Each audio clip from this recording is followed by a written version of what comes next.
El transistor es uno de los componentes imprescindibles a la hora de hablar de la electrónica. Este tiene distintas funciones como por ejemplo conmutar, rectificar, oscilar o amplificar señales eléctricas. La composición del transistor es de tres partes que se encuentran dopadas y estas crean dos uniones bipolares, ya sea NPN o PNP. A su vez, estas tres regiones dopadas cuentan cada una con una función específica: una es el emisor, otra es la base y la última es el colector.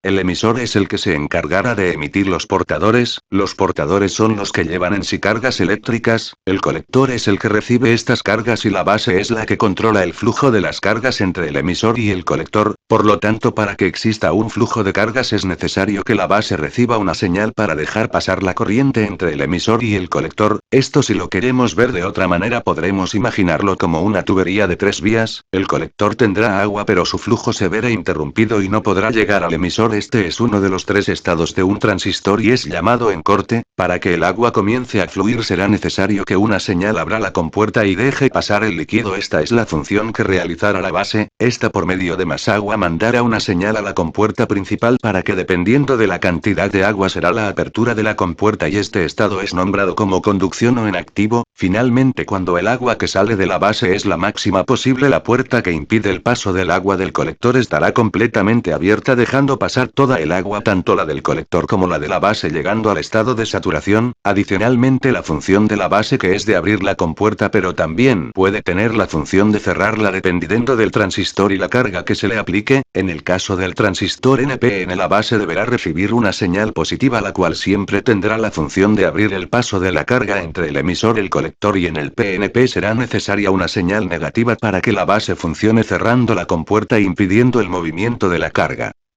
Otra forma en la que podemos ver a los transistores es como diodos con una terminal de activación. Como pueden ver en ambos símbolos, el PNP y el NPN, está una flecha la cual siempre está en el emisor y puede ser tratada como una parte de un diodo que, dependiendo a dónde apunte, será tratada como ánodo o cátodo. En el caso de los transistores NPN, la flecha apunta hacia afuera del transistor, por lo que el emisor puede ser tomado como el cátodo, siendo conectado normalmente a la terminal negativa. Al haber tomado el emisor la función de cátodo, entonces el colector se transformará en un ánodo, siendo este alimentado por la terminal positiva de la fuente de alimentación. Finalmente, la base, que será la encargada de regular el flujo de energía entre el colector y emisor, deberá tener el mismo tipo de carga que el colector, por lo que deberá estar conectada también al positivo de la fuente.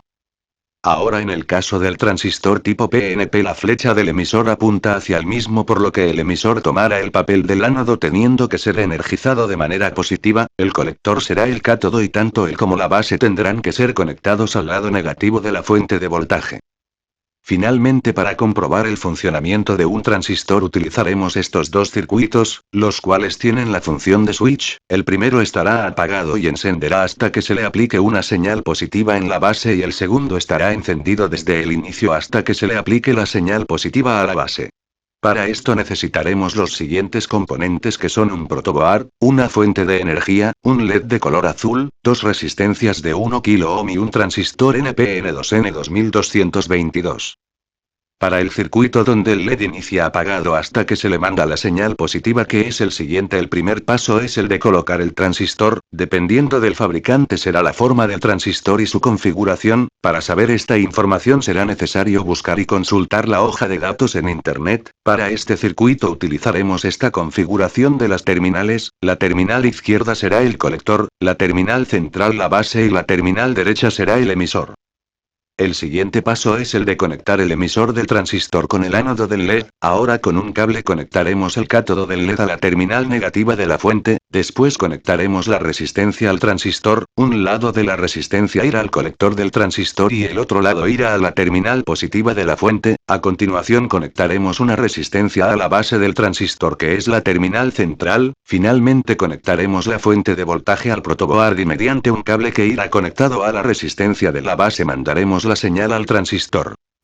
Activando la fuente nos daremos cuenta que el LED se encontrará apagado. Si le mandamos una señal negativa al transistor, este no hará nada, pero si lo conectamos al polo positivo de la fuente será cuando al fin el LED pueda iluminar. Al dejar de mandar la señal positiva, el LED terminará apagándose.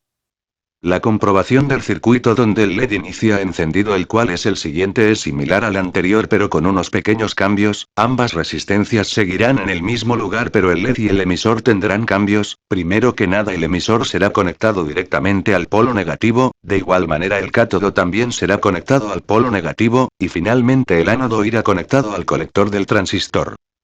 Si encendemos la fuente veremos que el LED está activado. Si le aplicamos la señal negativa el LED no cambiará de estado y aún estará iluminando, pero si lo pasamos por la señal positiva por fin se apagará el LED.